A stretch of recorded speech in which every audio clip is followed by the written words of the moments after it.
Hello and welcome to another video. Today we're in Krakow in Poland and we're going to look at some old trams and some old cars.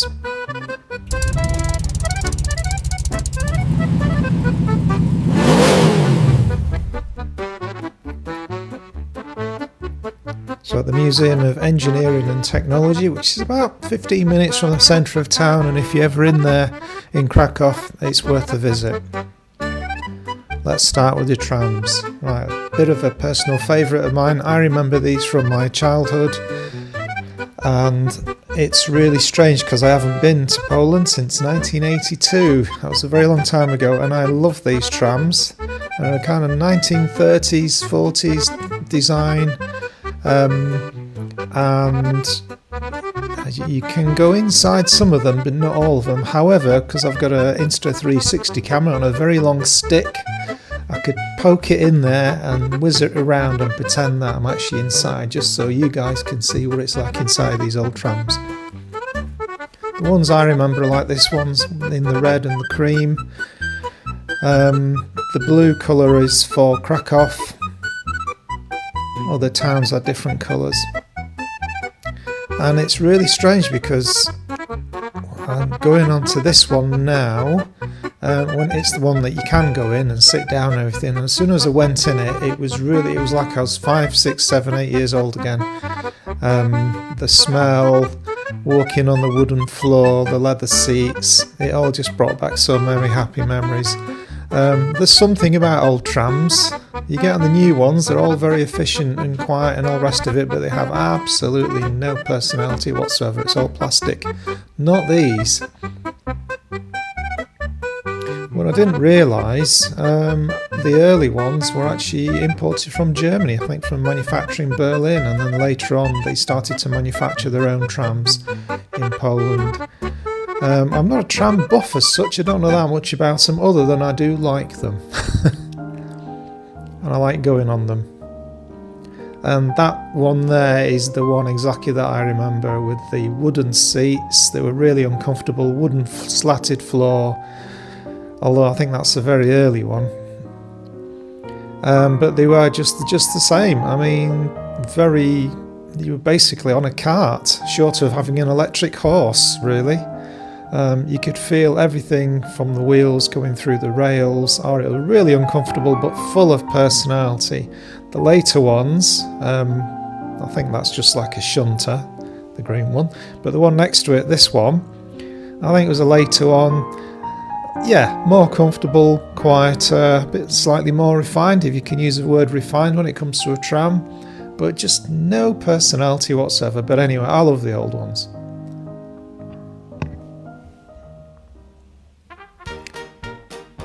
Now we've gone over to the motoring section, the motoring displays, and this is a 1936 Polski Fiat, which I think was built under licence originally, and then they started manufacturing them in Poland in the 30s, and apparently that was the car to have.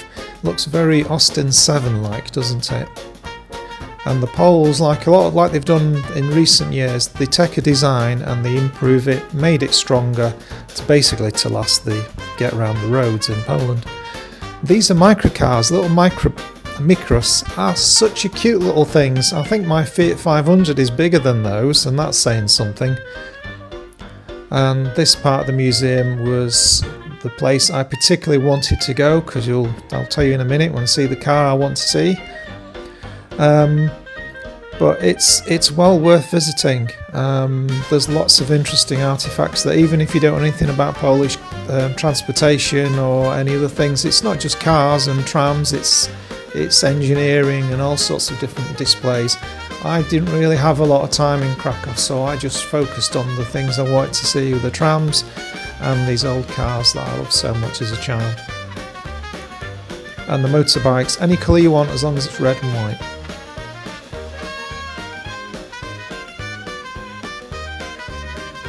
And that's Polski Fiat 125P. All Polski Fiats have got P at the end, P for Poland. And that is a nice sedan, I think, from the late 50s. Such a cute looking thing. Although unfortunately they remind me of military police vehicles and ambulances, because that's what I remember seeing them as. built in a Polish town called Nysa. Yeah, they're not ones to come up with fancy names, are they? So that's the earlier version, which I think looks really cute. And then later on, I think it was the 60s and 70s, there's that one, which is still cute, but not as nice as the early one. And the white car here is the Warszawa M20, which for me is the car that started me on my trek of classic cardom. Absolutely love this car. I remember it as a taxi as a child. They're always blue, stunk of petrol, stunk of cigarette smokes from the taxi driver, but I loved it. And that is my actual cousin who had one, and I loved it. I loved being sat in the back of it. Obviously I was really tiny, so the car was huge. Now seeing the car as an adult, it's not that big, not as big as I remember, but I absolutely had to see it.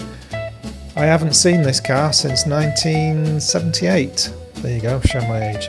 And the car next to it is called a Syrena, which is a Polish car with a 2-stroke engine in it, belching lots of rubbish out the back, but bags of fun and character.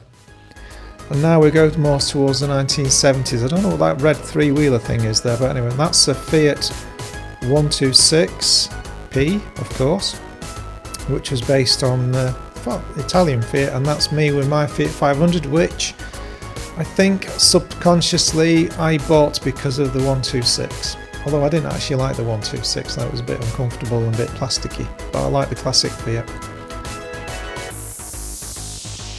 So that's the view from the outside. It is a really good museum. It's apparently it was an old tram museum from the late 1800s, the oldest one in Europe.